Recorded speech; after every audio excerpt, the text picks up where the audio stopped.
வணக்கம் நண்பர்களே, தமிழ் உறவுகளே. இன்றைக்கி நம்ம எங்கே போகிறோம்னு கேட்டிங்கன்னா, தாண்டிக்குடி பயணம்.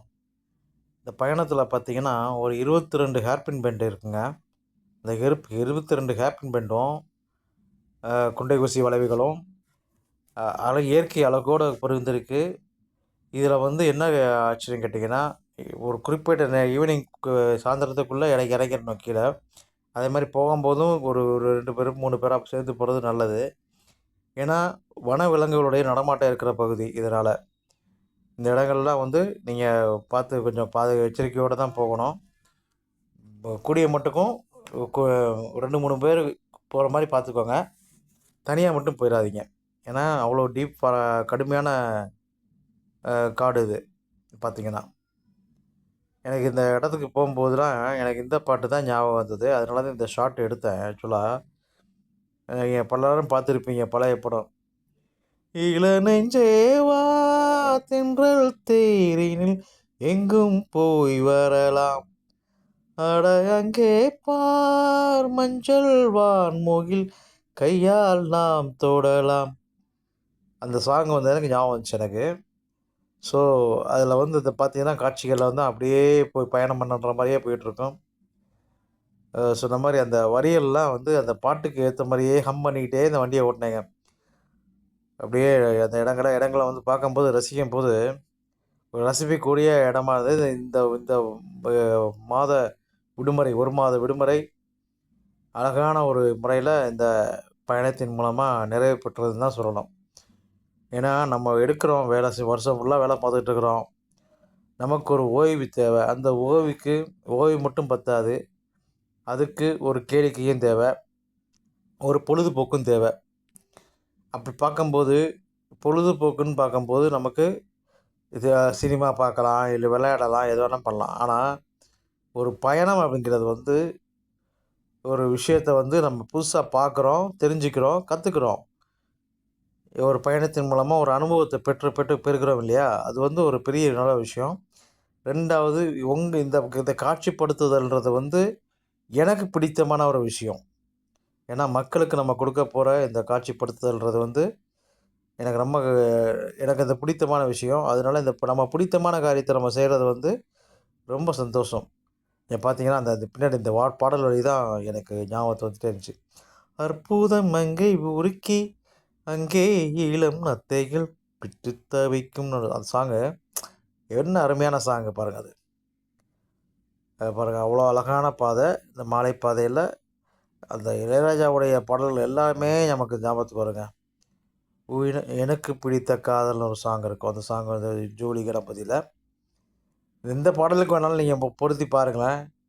அவ்வளோ அருமையாக பொருந்தி வரும் இந்த காட்சிகள். எனக்கு பிடித்த பாடல் உனக்கு பிடிக்குமே, அந்த சாங்லாம் வந்து இந்த காட்சிக்கு வந்து ரொம்ப இனிமையாக இருக்கும்.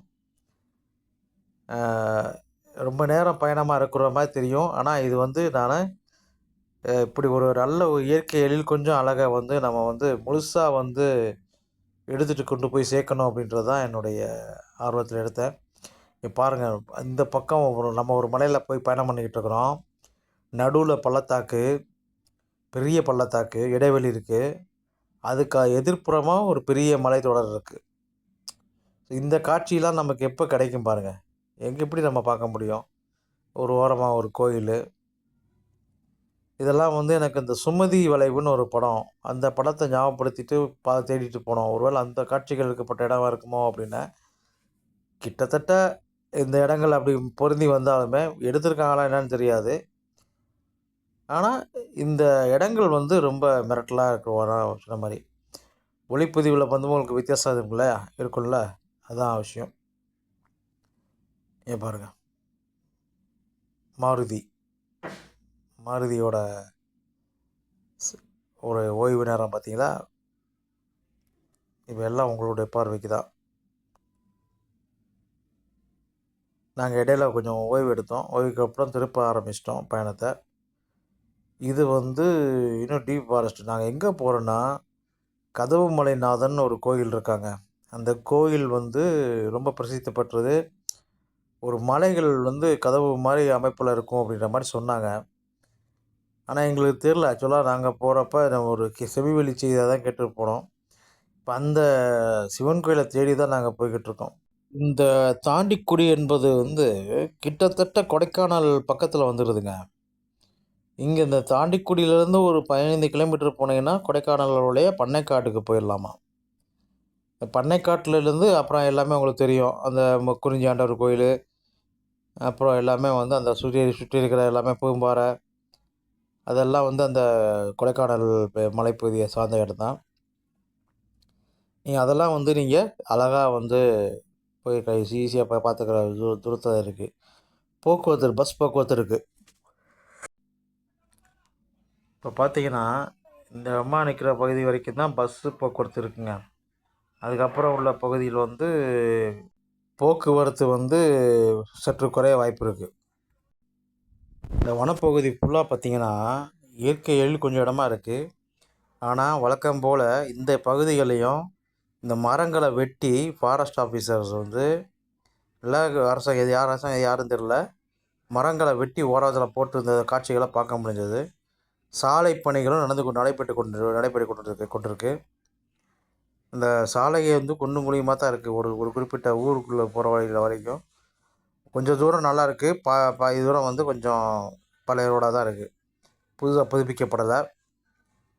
அதனால் இந்த இடத்துலையும் வந்து திமுகவோட கைங்கரியம் இருக்குதுன்னு நினைக்கிறேன். ஏன்னா நிறைய இடங்களை வந்து ரியல் எஸ்டேட்டுக்கும் ரிசார்ட்டுக்கும் விளம்பரங்களை பார்க்க முடிஞ்சது.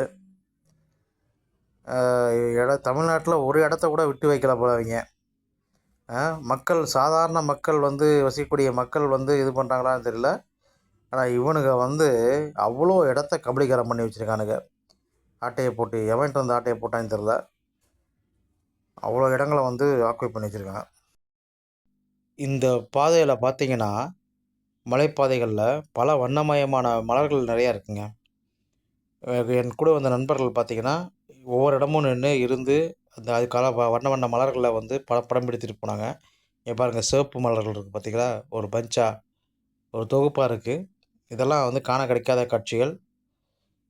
நீங்கள் தயவுசெய்து இந்த ஒரு பக்கம் வந்து போனீங்கன்னா நல்லா இயற்கையிலுள்ள பொறுமையாக இருந்து ரசித்து வரலாம். ஆனால் கொஞ்சம் சீக்கிரமாக கிளம்பி போனீங்கன்னா நல்லா இருந்திருக்கும். நாங்கள் சீக்கிரமாக வந்து இடையில நிறுத்தி போனதுனால எங்களுக்கு இந்த நேரம் ஆயிடுச்சு. அது இல்லாமல் நம்ம நிறுத்த ஸ்டாப்பிங்ஸ் கொஞ்சம் கம்மியாக இருந்துச்சுன்னா நம்ம ஒரு குறிப்பிட்ட நேரத்துக்கு இந்த இடத்துக்கு நம்ம வர்றதுக்கு ஒரு வாய்ப்பாக இருக்கும்.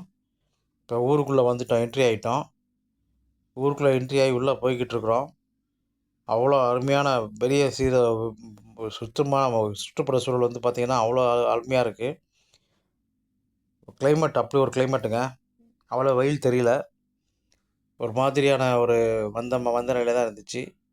இப்போ நாங்கள் வனப்பகுதியில் ஏற ஆரம்பிச்சிட்டோங்க. கதவுமலைநாதன் கோயிலுக்கு ஏற ஆரம்பிச்சிட்டோம். ஏறிக்கிட்டு இருக்க நம்ம கூட வந்த நண்பர்கள் பாருங்கள் எப்படி ஏறுறாங்க பாருங்கள். ஏன்னா இது வந்து ஒரு கடுமையான மலைப்பகுதிங்க. ஒரு 3.5 கிலோமீட்டரோ 4 கிலோமீட்டரோ இருக்குன்னு நினைக்கிறேன். ஆனால் இந்த பாதையில் யானைகள்லாம் இருக்குது, மிருகங்கள் இருக்குன்றாங்க. வரும்போது கொஞ்சம் கவனமாக பார்த்து வரணும். ஊர் மக்கள் தெரிஞ்சவங்க இருந்தாங்கன்னா ரொம்ப சிறப்பு. இங்கே வந்து வன அலுவலர்களுடைய அனுமதி இல்லாமல் உள்ளே போக முடியாதுங்க. வெளிநபர்கள் யாருக்கும் இந்த இடத்துக்கு போகிறதுக்கு அனுமதி கிடையாது. எங்களுடைய நண்பர் வந்து ஒரு பத்திரிக்கையாளர் இருந்ததுனால, அவரை பேரை சொன்னதுனால நாங்கள் வந்து இந்த இடத்துக்கு எங்களுக்கு அனுமதி கிடைச்சது. ஆனால் நாங்கள் போகிற வரைக்கும் யாருமே இல்லைங்க. கூட வந்து வரவங்க வந்து யாருமே இல்லை. இங்கே பாருங்கள், வண்ண வண்ண மலர்கள் பாருங்கள், வெள்ளை கலர் மலர். அதனால் இந்த மலைப்பகுதியில் போகிறதுன்றது வந்து ரொம்ப த்ரில்லிங்கான ஒரு விஷயமா இருக்கும், ட்ரெக்கிங்காக இருக்கும். இந்த மலைப்பகுதியில் வாகன வசதியும் இருக்குது. ஆனால் வாகனத்துக்கு வந்து ஜீப்புக்கு வந்து ரைடிங் வந்து 2500 வரைக்கும் வசூல் பண்ணுறாங்க. இது பார்த்திங்கன்னா அந்த குள்ள மனிதர்கள் வீடு மாதிரி இருக்குது. அது நினைவு தூணும் அப்படின்றாங்க. இந்த குன்று மலை பார்க்கும்போது எனக்கு இந்த பாட்டு தான் ஞாபகம் வந்துச்சுங்க. ஏஆர் ரஹ்மான் போட்ட அருமையான பாடல் நீங்கள் பார்த்துருப்பீங்க, துடா துடால. அருமையான பாடல். அந்த பாடல் தான் எனக்கு ஞாபகம் வந்தது. இங்கே ஒரு குதிரை மாதிரி ஒன்று கட்டி வச்சுருந்தாங்க, கோரிக்கிறது மாதிரி. இந்த இடத்துலையும் ஒரு கோயில் இருக்குங்க. இந்த கோயில் தான் முதல் கோயில். இந்த கோயிலுக்கு எதிர்ப்புறமாக தான் நம்ம போகணும், தாண்டி தான் போகணும் நம்ம. இந்த கோயில் பக்கத்தில் இந்த குன்று இருக்குது, மலைக்குன்று இருக்குது. மலைக்குன்றை பார்க்கும்போது எனக்கு இந்த ஞாபகம் தான் வந்துச்சு. இந்த பாருங்கள், மலை சாமியோட அந்த திரிசூலம் எல்லாம் இருக்குது. இந்த மலையை பார்க்கும்போது எனக்கு புத்தம் புது பூமி வேண்டும், நித்தம் ஒரு வானம் வேண்டும், தங்க மழை பெய்ய வேண்டும், அந்த சாங் தான் எனக்கு ஞாபகம் வந்துச்சு. ஆக இந்த ஒத்தடி பாதையில் நாங்கள் போயிட்டுருக்கோம். ஒரு வழியாக அந்த பாதையை கண்டுபிடிச்சிட்டோம்னு நினைக்கிறேன். இதில் வந்து ஒரு சின்ன நீட் ரூட்லாம் இருக்குங்க. இந்த கழுகுமலைநாதன் கோயிலுக்கு மிக அருகாமையில் ஒரு அருமையான ஊற்று ஒன்று இருக்குது. தண்ணி சிறப்பாக இருக்குது, செமையாக இருந்ததுங்க. ஒரு அருமையான ருசி.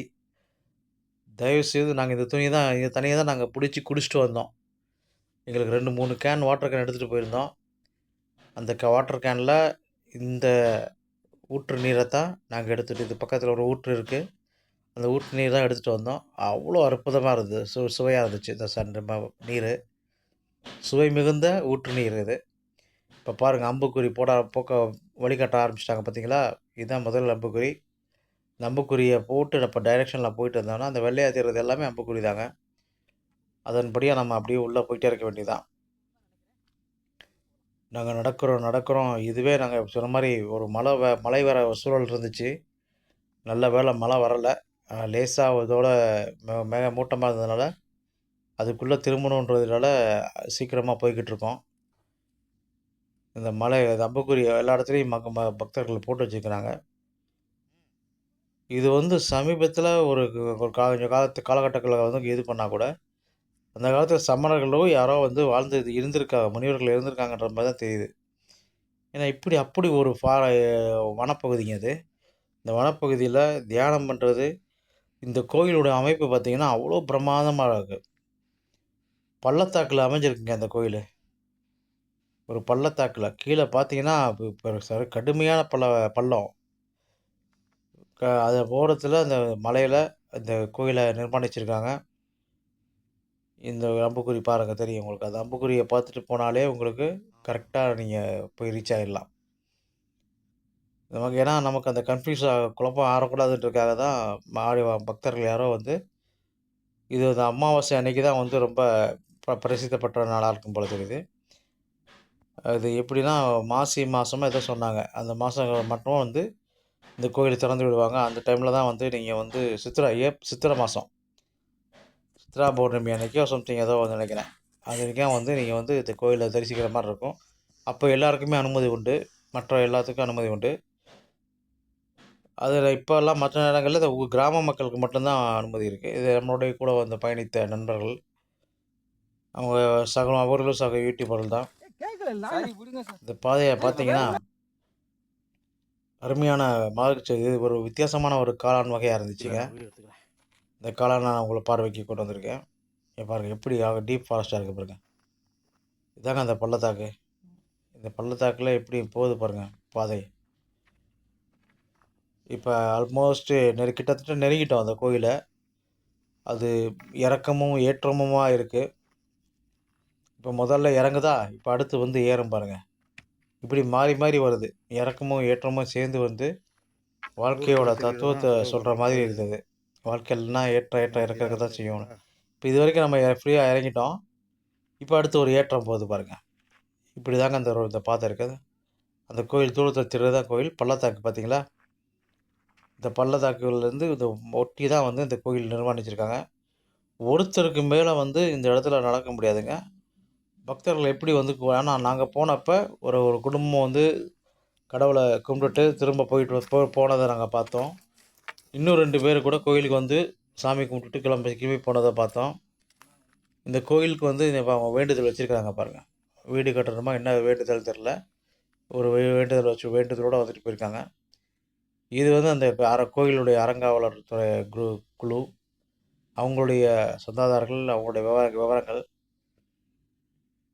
இது வந்து 90களில் தான் வந்து இந்த கோயிலை கண்டுபிடிச்சி இது பண்ணியிருக்காங்க. அந்த மலையை வெட்டி எடுத்து போகிற மாதிரி அழகாக இது செதுக்கி வச்சுருக்காங்க.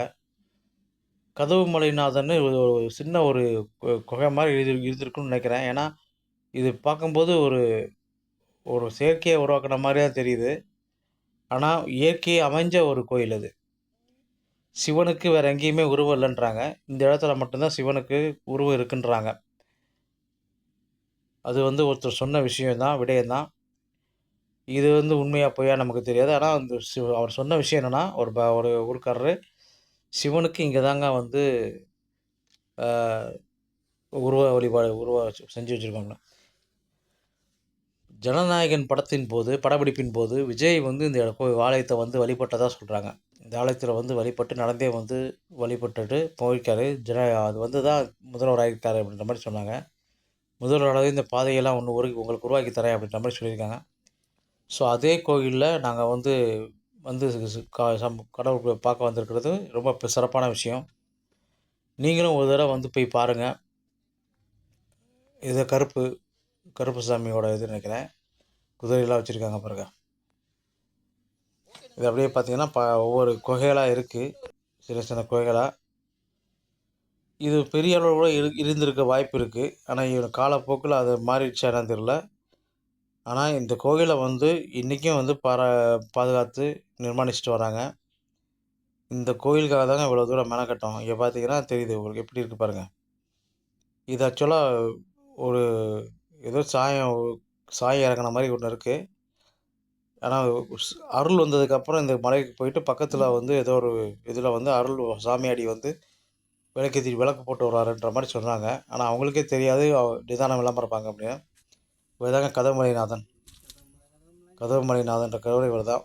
ஒரு சக்தி வாய்ந்த தெய்வமா தான் தெரியுது. ஏன்னா, இவ்வளோ தூரம் கஷ்டப்பட்டு வரோம்ல. கதவுமலைநாதனுடைய சிவனுக்கு இங்க தான் இருக்குன்றாங்க. அதை வந்து ஒரு ஒரு ஒரு தடவையாவது நீங்கள் வந்து போய் பார்க்கணும். ஆனால் இந்த அனுபவத்தை வந்து வார்த்தைகளை விவரிக்க இயலாது. நேராக போய் பார்த்தா மட்டும்தான் அந்த சுகானுபவம் உங்களுக்கு புரியும். நீங்களும் நாங்கள் அனுபவித்த அந்த சுகானுபவத்தை நீங்களும் வந்து அனுபவிக்கணும்னு நினைக்கிறேன். கொஞ்சம் சிரமம்தான். பட் அந்த சிரமத்தில் இருந்தாலுமே இந்த கடவுளை பார்க்கணுன்ற ஒரு எண்ணமும் ஆவலும் நம்மளை வந்து இந்த இடத்த நோக்கி நமக்கு நகர்த்தி கொண்டு வந்துடுது. நாங்கள் நல்லபடியாக பார்த்தோம். நல்லபடியாக தரிசனம் பார்த்தோம். நாங்கள் மட்டும் தனியாக போய் பார்த்துட்டு, சிறப்போட நம்ம கீழ இறங்குறதுக்கு நாங்கள் போறோம். இங்க பார்த்தீங்கன்னா தெரியுது உங்களுக்கு. இதெல்லாம் வந்து உங்களுடைய நினைவுக்குள்ள அவங்க நிர்மாணிச்சு வச்சுருக்காங்க. இந்த போர்டு வேறு வச்சுருக்காங்க. கதவுநாதன் கோயிலுக்கு செல்லும் வழின்னு போர்டுலாம் இருக்குது. அது வெளியே முன்னாடியே எடுத்தது. நல்ல புல்வெளி. இந்த இடத்துல தான் வந்து அந்த ஒரு படப்பிடிப்பும் பண்ணியிருக்காங்க போல தெரியுது. இதுக்கு ஜனநாயகன் படப்பிடிப்பு பண்ணதா சொல்கிறாங்க. ஆனால் இவ்வளோ தூரம் ரிஸ்க் எடுத்து வந்து எப்படி பண்ணாங்கன்னு தெரில. நல்ல லொக்கேஷன் தான் இது. அருமையான லொக்கேஷன் தான். மிஸ் பண்ணாமல் எல்லோரும் வந்து போய் பாருங்கள். ஒரு பைக்கர்ஸ் அது குடும்பமாக நிறைய குடும்பம் நாங்கள் போனப்போ 2 குடும்பங்களும் ஜீப்பில் வந்தாங்க.